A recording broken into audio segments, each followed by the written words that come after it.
longo destes anos em que produzimos o Consigo, temos conhecido inúmeras pessoas que, tal como Catherine Watson, valorizam a diversidade humana. É também o caso de Hugo Nakagawa, um jovem brasileiro que escolheu o nosso país para estudar acessibilidade cultural.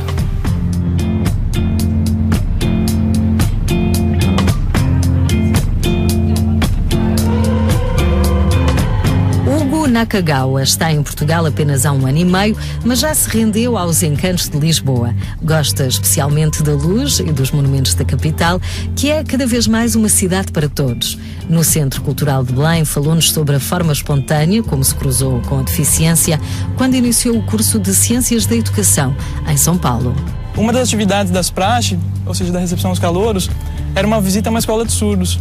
E eu participei dessa atividade, eu lembro que eu visitei uma escola de surdos. E nessa atividade, umas crianças surdas ensinavam para nós, que éramos calouros, o alfabeto manual, ensinavam alguns sinais, eles davam alguns sinais pra gente. E acho que esse foi o meu primeiro contato. E quando eu entrei no curso, na minha sala tinha uma menina surda. E aí nos tornamos amigos, e aí por ela eu comecei a frequentar as comunidades surdas, comecei a frequentar as atividades de surdos. E no começo, acho que como muita gente, foi um encantamento meio poético, assim. Eu lembro que eu via um intérprete de língua gestual, e eu olhava para ele enquanto a professora falava e eu dividia minha atenção entre ele e a professora, e eu achava aquilo muito bonito. O deslumbramento poético pela língua que, com as mãos, quebra o silêncio, levou Hugo a aprender língua gestual e a direcionar os estudos académicos para a área da surdez. A PUC São Paulo, a Católica de São Paulo, né, ela tem uma habilitação que é a educação em surdez. Então, assim, no último ano os alunos optam. Então, alguns vão para a administração escolar, outros vão para a orientação escolar, outros vão para a educação em surdez. A parte de EDAC, que chama Educação para Deficientes da Audiocomunicação, que é a educação em surdez, ela ainda é muito pouco escolhida. Então, são geralmente 5, 6 alunos por ano. E eu fui para essa habilitação. Então, é 1 ano de curso e é uma especialização, né? Então, a gente estuda as questões da surdez, psicologia, educação em surdez, enfim, é uma série de disciplinas que são colocadas em relação à surdez.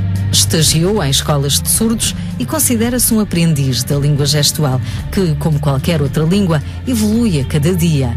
Também em São Paulo, licenciou-se em Ciências da Comunicação e, mais uma vez, debruçou-se sobre o tema da deficiência. O seu trabalho final de curso foi sobre acessibilidade audiovisual.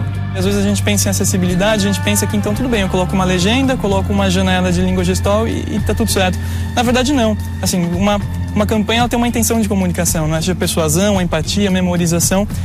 E ela é muito calcada na língua, ou seja, na língua oral. Às vezes você pega uma campanha pública que grande parte, assim, o peso da comunicação está no som, né? Isso é uma perda. Por mais que você coloque legendas, ou por mais que você interprete em língua gestual, às vezes a força daquilo está na rima, está num jogo de palavra, está numa brincadeira entre as palavras, entre a oralidade. Então, como isso é entendido pelo público surdo? Qual o efeito que isso causa? Será que uma campanha cumpre a sua função quando ela se esquece disso, não é? Ou seja uma campanha de prevenção, de educação em relação a algum tema.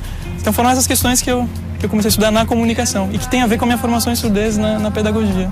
Atualmente, Hugo é mestrando em Cultura e Comunicação na Universidade de Lisboa. Acessibilidade cultural é o tema da sua tese, que está ainda em fase embrionária, mas que promete marcar a diferença. As pessoas cegas e surdas são o público-alvo do estudo.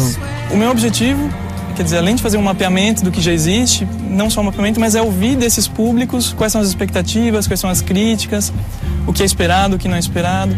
Então, assim, é tentar ouvir do público cego e do público surdo, principalmente, assim, quais são as expectativas em relação à oferta cultural de Lisboa, ou seja, o que já existe, o que não existe, o que é bom, o que não é, Eu acho que essa é a grande intenção, esse é o grande objetivo do trabalho. Na verdade, o que eu acho é que as pessoas que investigam esse tema, as pessoas, os profissionais, as pessoas com deficiência, eu acho que talvez um dia elas fiquem um pouco mais tranquilas quando, por exemplo, a acessibilidade cultural deixar de ser notícia. Não porque ela tenha sido esquecida, mas porque ela tenha se tornado algo tão comum, ou seja, algo tão cotidiano que de fato ela não merece tanta atenção como destaque, assim, como novidade, como algo inédito. Em Portugal, depois de assistir ao espetáculo O Depois, áudio descrito por Josélia Neves, Hugo Nakagawa apurou a sensibilidade para a cegueira. Também já começou a aprender língua gestual portuguesa e orgulha-se de fazer parte do grupo daqueles que investigam e investem na área da acessibilidade.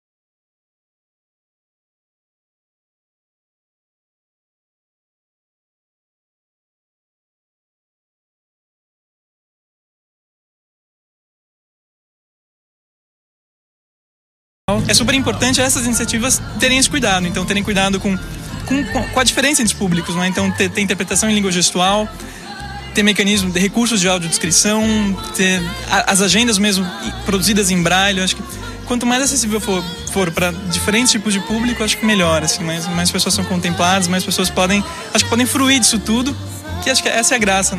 Se tem espírito aventureiro e é amante de poesia, saiba que o Barco Poético tem agendado uma nova viagem pelo Tejo no dia 5 de dezembro.